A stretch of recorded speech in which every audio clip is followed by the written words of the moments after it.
नमस्कार मित्रांनो, मराठी माणूस प्रदीप। IPLचा हंगाम इतका जोशात अगदी चालला आणि सगळं आपण मॅच वगैरे पाहताच संध्याकाळच्या वेळेला।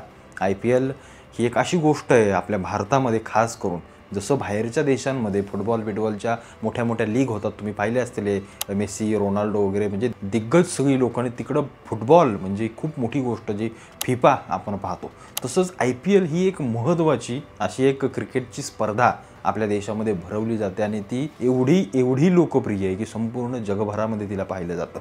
आपल्या देशामध्ये बाकीचे खेळ असोत नसोत ते खेळतायत की आपल्या कानावर येत नाहीत। गोल्ड मेडल कधी मिळाल्यानंतर कळतं की कोणतरी भाला फेकत होतं, कोणतरी नेमबाजी करत होतं, कोणतरी काहीतरी करत होतं, पण क्रिकेट म्हटलं की अगदी 70 वर्षाच्या म्हाताऱ्यापासून ते अगदी काल परवा उपासलेल्या पोरापर्यंत ही सगळी लोकं, त्यांना क्रिकेट सगळ्या गोष्टी माहिती असतात क्रिकेटच्या। आणि IPL हा एक असा उत्सव आहे 2-1 महिने। बघा तुम्ही एक गोष्ट निदर्शनास आणली असेल तर हे IPL जे काही काढलं आहे BCCIनं, BCCI हा अत्यंत श्रीमंत बोर्ड आहे आणि जेव्हा ही IPL जेव्हा चालवली जाते तेव्हा त्यातून इतका करोडो रुपयांची उलाढाल आणि इतका पैसा कमवला जातो। त्याच्यामुळे ही IPL जर तुम्ही पाहाल तर पहिली महिनाभर चालायची, आता ती 2-2.5 महिने चालवतात। म्हणजे अगदी मार्चपासूनच चालू होती ती मेच्या अगदी एंडिंगपर्यंत। मग त्यात सगळे हे बाकीचे सगळे हे खेळाडू वगैरे सगळे पैसे 20-20, 30-30 कोटींवरती हे खेळाडू सगळे पैसा कमवायला त्यांना देखील मिळतो, आम्हा पैसा मिळतो। अनेक बाहेरचे खेळाडू सांगतात आंतरराष्ट्रीय दर्जाचे की आम्ही IPL खेळायला येतो त्याचं कारण आम्हाला इथं चांगला पैसा मिळतो आमच्या क्रिकेट बोर्डापेक्षाही। त्याच्यामुळे तुम्ही जर हे ऑस्ट्रेलियन, न्यूझीलंड प्लेयरवाले, आफ्रिकावाले, हे बाकी वेस्ट इंडिज सगळी लोकं आपल्या IPLसाठी अत्यंत महत्त्वाची लीग आहे त्याच्यामुळे खेळायला येतातच। आता अशीच IPL हे पाकिस्तानात पण होते, ती बाकी तुमच्या ते बिग बॅश वगैरे या सगळ्या तुम्ही बाकीच्या देखील याच्यामध्ये होतात अशा IPL सारखे, पण ते तेवढ्या लोकप्रिय नाही आहेत, तेवढी लोकं पाहत नाहीत आणि तिकडं एवढं काही हे नाही आहे जेवढं आपल्या इथं भारतामध्ये आहे। कारण आपल्याकडं असणारा ऑडियन्स क्रिकेटसाठी जो अत्यंत मोठा आहे।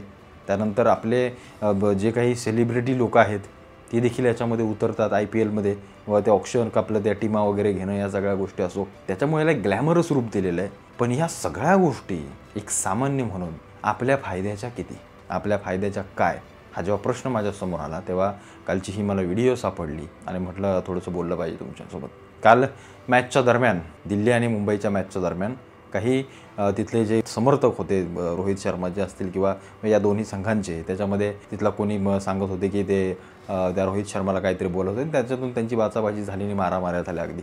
आता ते व्हिडिओ काढल्यानंतर ते व्हायरल झालं, सगळ्या गोष्टी पुढच्या गोष्टी। पण सांगण्याचा मुद्दा एक महत्त्वाचा आणि तात्पर्य एक अत्यंत महत्त्वाचं की आम्ही म्हणजे एक काळ होता की या देशातली लोकं स्वातंत्र्यासाठी लढत होते।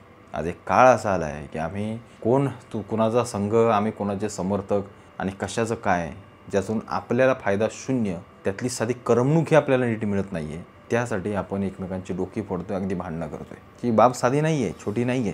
तुम्ही एक गोष्ट लक्षात घ्या की संघ मालक, जो संघ घेणार आहे, जो मालक आहे, तो देखील पैसा तेवढाच टाकतोय जेवढा त्याला मिळणार आहे। त्यातून तो नाव स्वतःचं करतोय, त्याचा बिझनेस स्ट्रॅटेजीज उभ्या करतोय। आज अंबानींनी मुंबई इंडियन्स घेतले कशासाठी? त्याच्या अंतर्गत सगळ्या बिझनेस स्ट्रॅटेजी चालवल्या जातात, ते ॲप विकत घेतले जातात। हे हॉटस्टार वगैरे तुम्ही बघता, हे सगळी त्यांनी मॉनोपॉली तयार करून ठेवली, त्यातनं पैसा कमवतात, ॲडव्हर्टायझिंग केली जाते। कारण सगळ्यात जास्त हे पाहिलं जातं IPL, म्हणून ॲडव्हर्टाईज केलं जातं, मोठे ब्रँड इथे आणले जातात, त्यांना मोठं केलं जातं, खेळाडू मोठे होतात आणि आम्ही भांडत बसतोय। एका IPLचं तिकीट मी पाहिलं 10-10, 15-15 हजार रुपयांना तिकीट विकतात, तुमचे खिसे खाली करतात तुमचे। हे सगळी करमणूक जी तुमच्यासाठी म्हणताय ना, आमच्यासाठी आहे, देशातल्या लोकांसाठी नाही, तुमचे खिसे खाली करण्यासाठी आहे।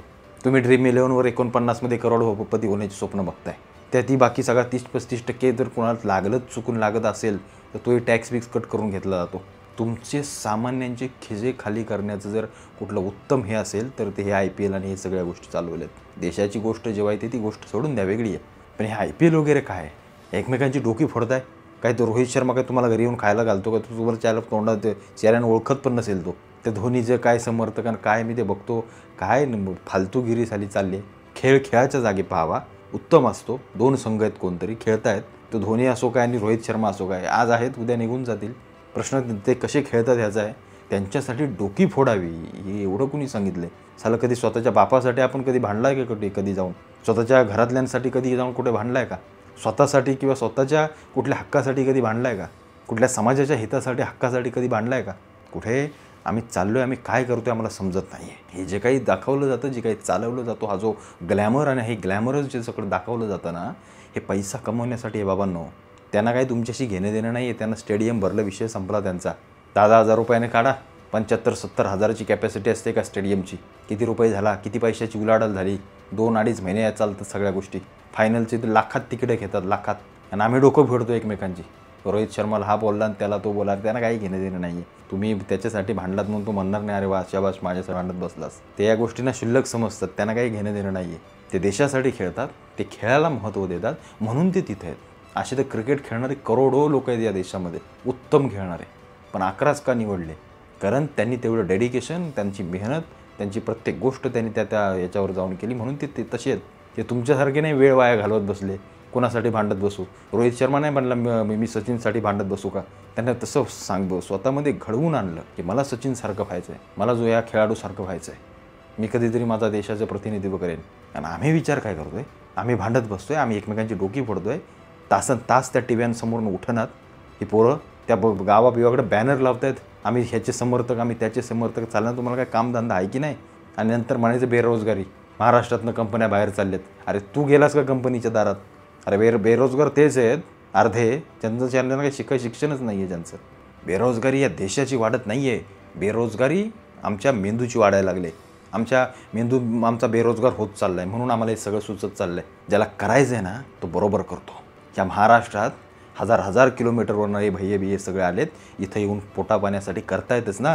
की बेरोजगार आहेत म्हणून सांगत बसलेत बेरोजगारी म्हणून. त्यांना महाराष्ट्रात येऊन रोजगार मिळतो आहे आणि तुम्हाला महाराष्ट्रात राहून रोजगार मिळत नाही. हे बांगलादेशी रोहिंगे फिंगे इथं येऊन त्याला टायरची पंक्चरं नको त्यातल्या दुकानं मांडून या हायवे बिवेच्या सगळ्या हे खोलून बसलेत. त्यांना बेरोजगारी दिसत नाही, त्यांना सगळं मिळतं आहे ना, ते देखील करतायत ना. बेरोजगारी बघण्याच्या दृष्टिकोनातून आम्ही बघितली पाहिजे. या महाराष्ट्रात काही नाही, सगळं आहे. आमच्या तरुणांना मनाला पटलं वाटलं तर करायचं, नाही तर मरोत, असे आम्ही बेरोजगार आहोत. तो कालचा व्हिडिओ बघून खरोखर चीड आली. हे काय चाललं आहे? नको तिकडे हे तरुण पोरं आपली जात आहेत खेळाच्या जागी पहा, करमणुकीच्या जागी पहा. विषय सोडून द्यायचं, मॅच संपली सर. ते देखील खेळाडू ज्याला नंतर काय तसलं डोक्यात ठेवत नसतील. आणि हे ज्याला बोंबलत बसले, एकमेकांच्या कॉलेज ओढतायत, भांडतायत, असंच विचार करा. सगळ्या गोष्टीची अत्यंत महत्त्वाची गोष्ट आहे. आम्ही काय करतो आहे काय नाही करत याचं प्रत्येकाला भान असावं, एवढंच मला तुम्हाला सांगायचं आहे.